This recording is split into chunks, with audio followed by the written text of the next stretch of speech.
25 साल की गिरावट बताना चाहता हूं। पहले कहीं बाहर जाना होता था तो बाप से पूछने की हिम्मत नहीं होती थी। माँ से कहता था माँ मुझे बाहर जाना, पिताजी से परमिशन दिलाते।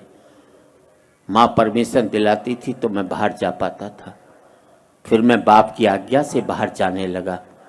फिर मैं बाप को बता करके बाहर जाने लगा। फिर मैं बाप को बिगर बताए बाहर जाने लगा। और आज बाप की हिम्मत नहीं जो मुझसे पूछ ले बेटे तू कहाँ जा रहा है।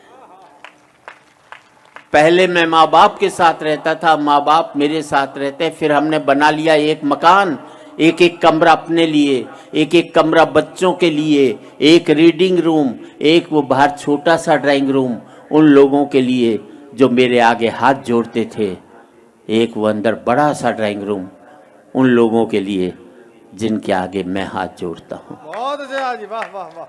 पहले मैं फुसफुसाता था तो घर के लोग जाग जाते थे, करवट भी बदलता था तो घर के लोग सो नहीं पाते थे।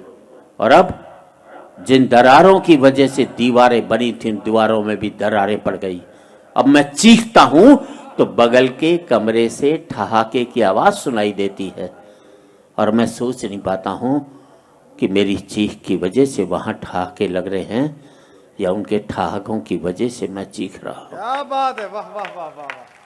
आदमी पहुंच गया चांद तक, बड़ी तरक्की की साहब। अनपढ़ थे तो सरदार पटेल को चुनते थे, पढ़े लिखे हो गए तो फूलन देवी को चुन करके भेजते। बहुत अच्छे, बहुत। आदमी पहुंच गया चांद तक, बड़ी तरक्की की साहब। चांद को छूने में घमंड महसूस करते हैं और माँ बाप के पांव छूने में शर्म महसूस करते हैं। आदमी पहुंच गया चांद तक, पहुंचना चाहता है, मंगल तक खोजना चाहता है सूर्य के रहस्य, लेकिन नहीं पहुंचता भाई के दरवाजे तक। और आज इस समृद्धि की ऊंचाई पर बैठकर मैं सोचता हूं इसके लिए मैंने कितनी बड़ी खो दी ये खाइयां। क्या बात है, वाह। अंतिम पंक्तियां हैं, बात अच्छी लगे तो एक एक व्यक्ति की तालियां चाहूंगा। अब मुझे अपने बाप की बेटी से अपनी बेटी अच्छी लगने लगी है। बहुत अच्छे, वाह जी वाह। अब मुझे अपने बाप की बेटी से अपनी बेटी अच्छी लगने लगी है। मुझे बाप के बेटे से अपना बेटा अच्छा लगने लगा है।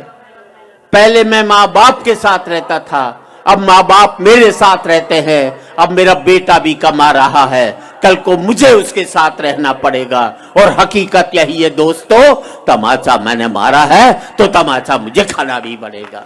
वाह वाह वाह वाह वाह वाह। आज इस पावन मन से मैं इतना ही कहना चाहता हूँ युवा पीढ़ी से, जिंदगी भर माँ बाप के साथ रहना ताकि आपके बच्चे जिंदगी भर आपके साथ रह सकें। क्या बात है, क्या बात है। हो सकता है नौकरी और व्यापार की वजह से आप शारीरिक रूप से साथ न रह पाए, पर जिंदगी भर मानसिक रूप से माँ बाप के साथ रहोगे बहुत अच्छा। तो आपके बच्चे भी जिंदगी भर आपके साथ रहेंगे।